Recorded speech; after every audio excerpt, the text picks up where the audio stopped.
Bonsoir à tous, merci de nous rejoindre dans BBC Info. Voici les titres de cette édition. Le président Buhari de retour au Nigeria après 2 mois d'absence pour maladie. Son état de santé a fait l'objet de nombreuses spéculations. La présidente sud-coréenne destituée après sa mise en cause dans une affaire de trafic d'influence. Des heurts entre ses partisans et la police ont fait 2 morts. Sauvé le mois dernier des griffes de trafiquants, le bébé chimpanzé Nemli Junior est désormais en sécurité. La BBC est retournée le voir en Côte d'Ivoire. Un reportage à suivre dans ce journal. Son retour au pays se faisait attendre depuis des semaines. Le président Muhammadu Buhari est finalement arrivé ce matin dans la capitale Abuja après 2 mois d'absence pour des raisons médicales. Son état de santé avait fait l'objet de nombreuses spéculations au sein de la population. Le chef de l'État nigérian devrait reprendre ses fonctions lundi prochain. Clarisse Fortuné. Le président Muhammadu Buhari est de retour au pays. Mais est-il de retour aux affaires ? Chacun de ses faits et gestes seront dorénavant passés au peigne fin. Il va devoir convaincre les Nigérians qu'il est véritablement au règne du pouvoir. Après 2 mois d'absence pour des raisons médicales non précisées, le chef de l'État est arrivé ce matin à Abuja. La meilleure façon pour moi de vous rendre l'appareil est de me consacrer pleinement à vous servir. Je me sens beaucoup mieux maintenant. Je pourrais avoir besoin de suivi médical dans les prochaines semaines. J'ai fait exprès de rentrer avant le week-end pour que le vice-président continue et que je puisse me reposer. C'est donc le vice-président Yemi Osinbajo qui gouvernera le pays jusqu'à lundi prochain. Mais certains Nigérians se demandent si leur président est en assez bonne santé pour gouverner. Son âge ou son état de santé importe peu, car il ne fait que diriger et délègue les responsabilités.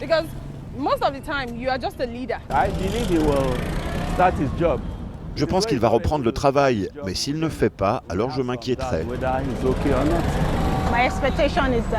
Je pense qu'il doit faire plus pour aider la population, pour redynamiser l'économie. Il devrait faire plus d'efforts pour améliorer les choses. Muhammadu Buhari est apparu ces derniers temps particulièrement amaigri et fragile. Ses conseillers refusent de divulguer la maladie dont il souffre, ni le type de traitement qu'il a reçu à l'étranger, laissant ainsi le champ libre aux spéculations. Muhammadu Buhari est heureux d'être de retour au pays. Mais les prochaines semaines seront décisives, car les doutes sur ses capacités à gouverner le suivent de très près. Direction maintenant la Corée du Sud. Après des mois de turbulences politiques, la Cour constitutionnelle a limogé la présidente Park Geun-hye, engluée dans un gigantesque scandale de corruption. Une destitution qui se fait dans la douleur. 2 personnes ont trouvé la mort dans des heurts qui ont éclaté entre la police et des partisans de la présidente sud-coréenne. Olivier Weber. Le moment où la présidente a été privée de ses pouvoirs. En direct à la télévision, la plus haute cour du pays déclare que la présidente Park Geun-hye a violé la Constitution et porté gravement atteinte à l'esprit de la démocratie. À l'extérieur, les partisans de Park Geun-hye s'opposent aux forces de l'ordre. Bilan 2 morts côté manifestants. L'un d'entre eux, un sexagénaire, était monté sur un bus dont il est tombé. La présidente était accusée d'avoir sollicité des paiements des plus grandes entreprises du pays au travers d'une amie. Certains grands patrons, dont celui de Samsung, font désormais l'objet de poursuites. Dans les rues de Séoul, plus de 20 000 policiers avaient été déployés pour s'interposer entre les pros et les anti-Park Geun-hye. Nous ne pouvons pas accepter la décision de la Cour constitutionnelle. Nous continuerons à manifester pour protéger la démocratie. Il y aura désormais des élections en Corée du Sud dans les 60 jours. Le favori est un candidat de gauche qui pourrait changer la politique de Séoul face à la Corée du Nord ou même la Chine.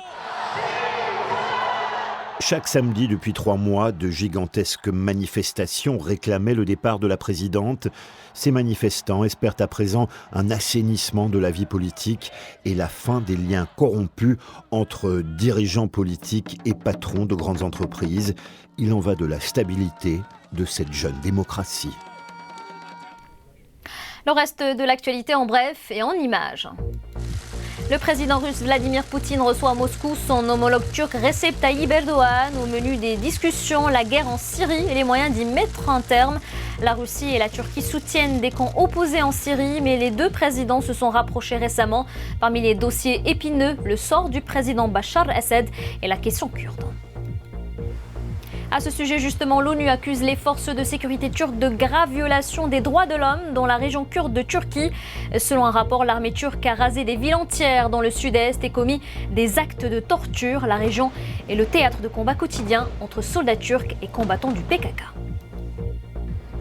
Qui fournira le ciment pour construire le mur de Donald Trump à la frontière américano-mexicaine. Le géant franco-suisse du ciment Lafarge-Holcim est sur les rangs pour ce contrat de plusieurs milliards de dollars. Mais le président français François Hollande a mis en garde le groupe de se montrer prudent avant de se porter candidat. Les récifs de la Grande Barrière de Corail, plus mal en point que jamais, ils ont connu un épisode de blanchissement sans précédent pour la deuxième année consécutive.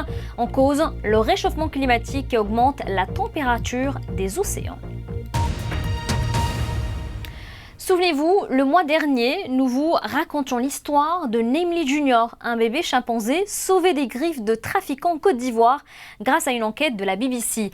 Aujourd'hui, 2 des trafiquants sont derrière les barreaux et les mesures de lutte contre le commerce illégal d'espèces menacées ont été renforcées dans le pays. Mais depuis, qu'est-il arrivé au petit chimpanzé?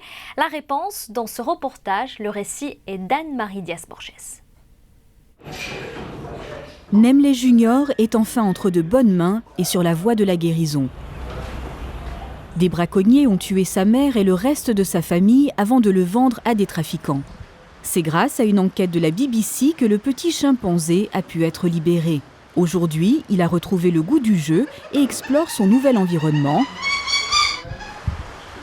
Mais il n'aime pas s'éloigner trop loin de ses soigneurs. Dans la nature, les chimpanzés vivent en communauté et Nemli Junior, orphelin, doit à présent trouver une famille d'adoption. Le jeune primate était émacié lorsqu'il était entre les mains de ses ravisseurs. Il voulait le vendre pour 12 500 $. C'est alors que la BBC a averti les autorités. 2 hommes ont été arrêtés lors de la perquisition, Ibrahima Traoré et son oncle Mohamed. Tous 2 sont en attente de jugement. Il s'agira du premier procès pour trafic d'animaux sauvages en Côte d'Ivoire. Un trafic lucratif et très étendu avec des ramifications, notamment en Guinée.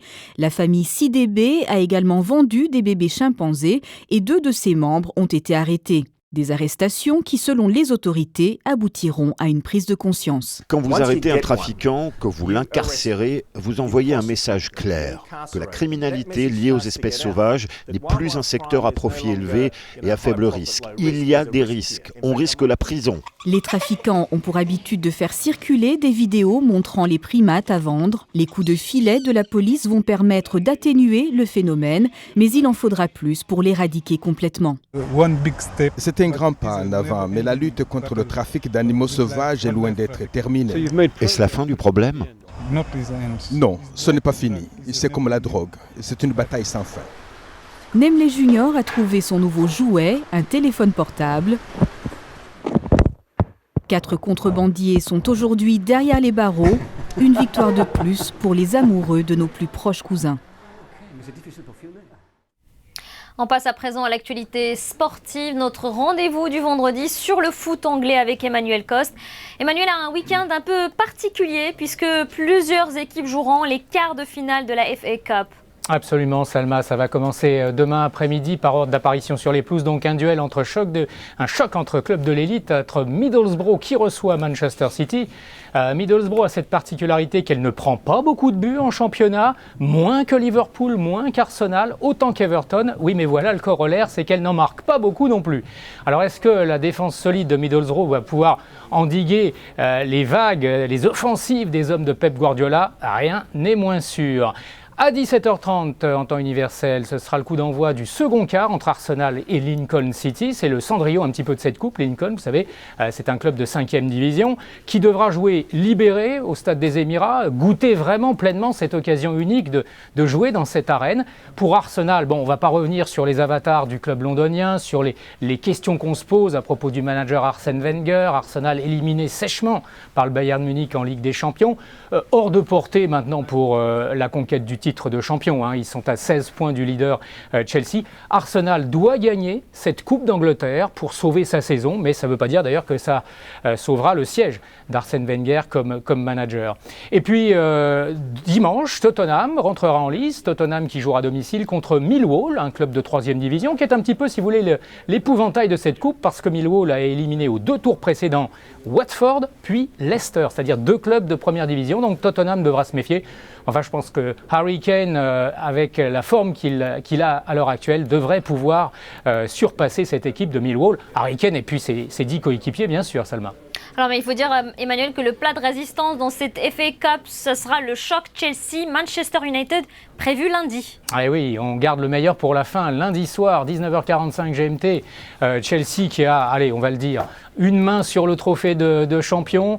Manchester United qui a gagné la Coupe de la Ligue. Donc, si vous voulez, c'est un petit peu un match de prestige pour la suprématie sur la scène domestique anglaise.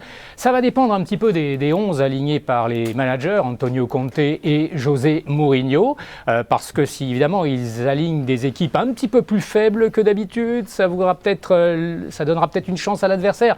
On ne sait pas. En tout cas, si ce sont des 11 types, ça veut dire que Conte et Mourinho prennent cette coupe très très au sérieux. Donc on a hâte vraiment de voir quelles équipes ces 2 managers vont aligner. Donc 19h45, je le rappelle, Chelsea à domicile. Contre Manchester United. Et puis, vous l'avez dit, donc il y a quand même des matchs de championnat, mais il faut dire qu'il n'y en a que 4 en raison de ces matchs de coupe. Donc, une journée un petit peu tronquée, c'est la 28e. On va quand même signaler et mettre en exergue peut-être 2 matchs. Liverpool qui reçoit Burnley, ce sera dimanche après-midi. Et puis Everton-West Brom, samedi après-midi. Match entre le 7e et le 8e. Ce sera un match intéressant que vous pourrez suivre en ma compagnie d'ailleurs demain après-midi à la radio sur BBC Afrique dans Samedi Foot. Le 7e contre le 8e, ce sont les 2 équipes qui sont en tête du second peloton, si vous voulez, au classement de la Première Ligue. Je vous donne rendez-vous donc demain à la radio, Samedi Foot, 14h45, 17h30 GMT. Merci Emmanuel. Et nous, on vous donne rendez-vous la semaine prochaine, vendredi, pour BBC Info. Un mot maintenant de football africain. La FIFA proteste vivement après le limogeage des dirigeants de la Fédération malienne de football. Limogeage décidé par le ministère malien des Sports. La FIFA a dénoncé l'ingérence des autorités politiques dans le sportif et pourrait suspendre le Mali comme elle a déjà fait à plusieurs reprises avec d'autres pays. C'est actuellement le cas du Koweït, toujours banni. La finale de la CAN des moins de 20 ans posera dimanche le pays hôte, la Zambie au Sénégal. Les Lionceaux de la Teranga tenteront de faire mieux qu'il y a 2 ans lorsqu'ils avaient perdu en finale contre le Nigeria. Le Sénégal a éliminé hier en demi-finale la Guinée, 1-0.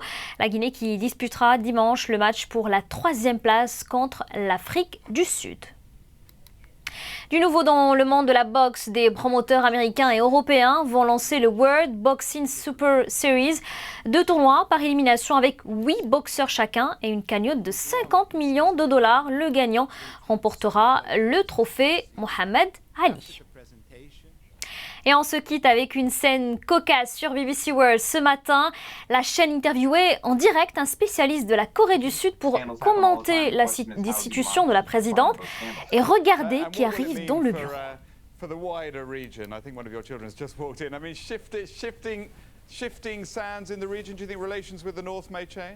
Et puis le deuxième enfant qui arrive en trotteur. Le pauvre expert a évidemment beaucoup de mal à se concentrer avant l'intervention de sa femme qui se débat furieusement pour faire sortir les 2 petits. Voilà, une scène bien cocasse.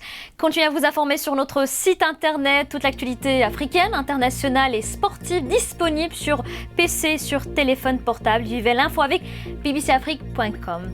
Voilà, je vous souhaite une bonne soirée. Merci.